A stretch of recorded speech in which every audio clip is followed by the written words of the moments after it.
Yes बेटा, next एक उदाहरण हमने वो लिया था, एक और ले लेते हैं। यहाँ पर हम ले लेते हैं x square minus 3x plus 2 equals to 0। तो मैंने पहले भी बताया था, पहली गिनती a, दूसरी गिनती बीच वाली गिनती b और तीसरी गिनती c। चलो ऐसे भी नहीं समझ आता तो यहाँ लिख लो a, इसके नीचे b, इसके नीचे c। तो क्या पता चल रहा? अब कहोगे madam a is equal to 0 है। 0 नहीं है बेटा, 1 है। यहाँ अगर कुछ नहीं लिखा तो उसे 1 मानेंगे, ना के 0 मानेंगे। मैंने इसीलिए ये पर्टिकुलर एग्जांपल लिया। तो यहाँ देखने से क्या पता चला? a equal to 1, b equal to -3 and c equal to plus का 2। ठीक है।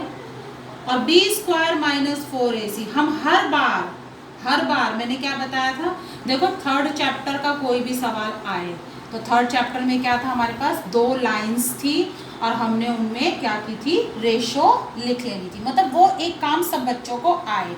ठीक इसी तरह फोर्थ चैप्टर में से चाहे कुछ भी हो जाए, तुम सवाल तो पढ़ना ही मत, चाहे कुछ भी हो जाए, अगर फोर्थ चैप्टर का सवाल आए तो हमेशा क्या निकाल लोगे? B square. इसको स्क्वायर पढ़ना है, ये ऊपर पावर 2 है।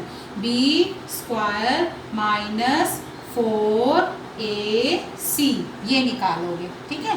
अब ये कैसे निकलेगा?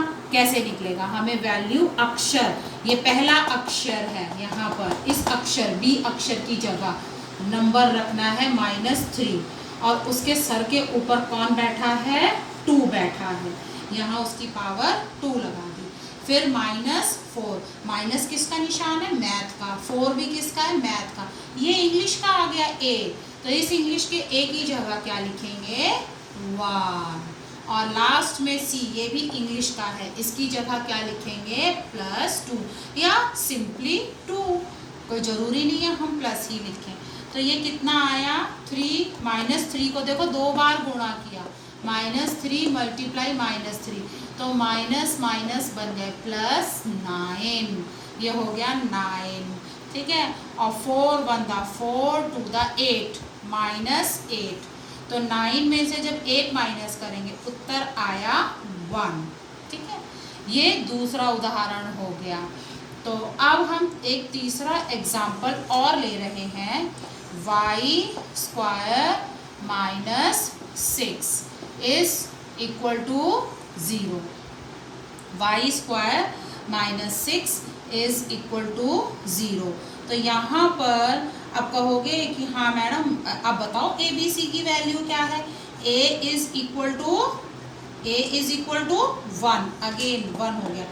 अब ये स्क्वायर वाली टर्म तो है, अब थोड़े से कंफ्यूज हो गए होंगे कि y वाली टर्म कहाँ है? यहाँ पर पहले एक्स स्क्वायर आया, फिर मिडल में जो है वो x आता है, फिर लास्ट में बिना अक्षर का होता है। लेकिन यहाँ तो मिडल वाला मैंने क्या कर लिया? मैंने खा लिया, मुझे भूख लगी थी, मैंने खा लिया।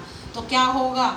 जब तुम्हें दिखाई नहीं दे रही कोई चीज़, जब है ही नहीं, तो क्या लिखोगे? अपनी मर्जी से हम कुछ भी लिख देंगे, हम कंफ्यूज नहीं होंगे, हम उसे क्या लिख देंगे? 0। यहाँ पर मिडल टर्म है ही नहीं, मिडल टर्म आई ही नहीं, तो वो 0 हो गई। और जो c लास्ट में है दैट इज इक्वल टू -6। अब निकालो b स्क्वायर -4ac।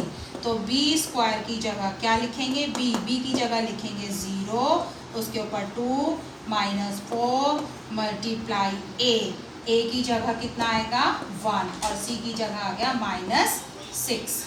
तो ये 0 का स्क्वायर, 0 के ऊपर 2 स्क्वायर 0 ही आएगा। यहाँ एक माइनस साइन है, यहाँ माइनस। बेटा हमारे बच्चे 10th क्लास में आकर भी साइन की गड़बड़ कर देते हैं, तो साइन की गड़बड़ कतई नहीं होनी चाहिए। गुणा करोगे तीनों को आपस में 24 और इसका उत्तर कितना आया? 24। एक लास्ट एग्जाम्पल मुझे और लेना है। X square -4x + 4 equals to 0। तो यहाँ पर हमारा जो a है, a हमारा हो गया 1, b हमारा हो गया -4 और c हमारा हो गया 4।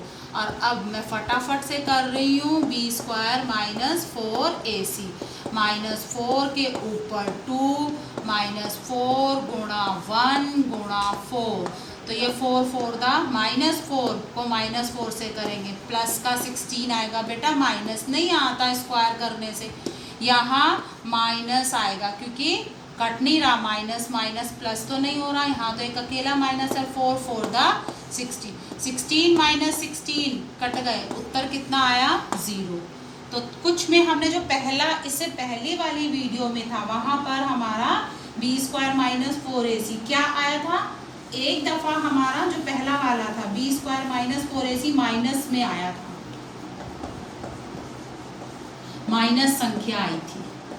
फिर दूसरे में क्या आया था, एक दूसरी कंडीशन क्या है कि बी स्क्वायर माइनस 4ac निकाला, वो कैसा आया, प्लस की संख्या। एक तीसरी वेराइटी और कौन सी है, बी स्क्वायर माइनस 4ac हमने निकाला और वो कितना आया 0। तो बेटा कुल 3 ही प्रकार की कंडीशंस होती हैं। अब हर बच्चा ध्यान रखे कि जब भी हम बी स्क्वायर माइनस 4ac निकालेंगे या तो वो नेगेटिव निकलेगा या पॉजिटिव निकलेगा, या उसके मतलब या तो उसके आगे माइनस निशान होगा या उसके आगे प्लस होगा और नहीं तो 0 होगा।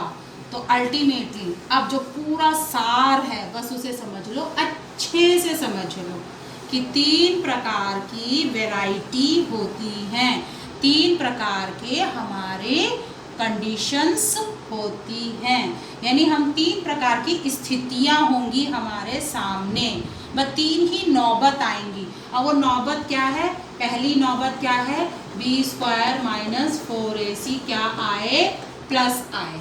प्लस क्या होते हैं, प्लस कौन होते हैं, ग्रेटर देन 0। तो हम यहाँ से क्या लिखेंगे, देन 2 रियल एंड अनइक्वल यानी डिफरेंट, अलग अलग अनइक्वल रूट्स, मैंने यहाँ थोड़ा छोटा लिख दिया। ये पहली नौबत। दूसरी नौबत क्या आएगी, b square minus 4ac is equal to 0, ना तो 0 से बड़ा ना 0 से छोटा, वो पूरा 0 ही हो गया। तब क्या होगा, देन 2 रियल एंड इक्वल, देखो यहाँ अनइक्वल था, यहाँ इक्वल आ जाएगा, इक्वल रूट्स।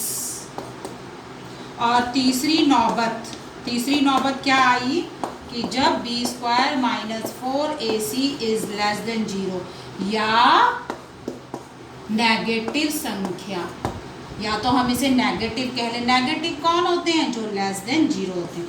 तब हम देखो क्या लिखेंगे, देन नो, अब नो रियल रूट्स। हमने यहाँ कहा yes 2 real and unequal root, यहाँ कहा यस, यहाँ भी हमारा उत्तर यस था, 2 रियल एंड इक्वल रूट्स। और तीसरा हमारा क्या बन गया, जब लेस देन 0 आ जाए, नेगेटिव संख्या आ जाए, तो हम कहेंगे नो रियल रूट पॉसिबल, कोई रूट नहीं निकलेगा।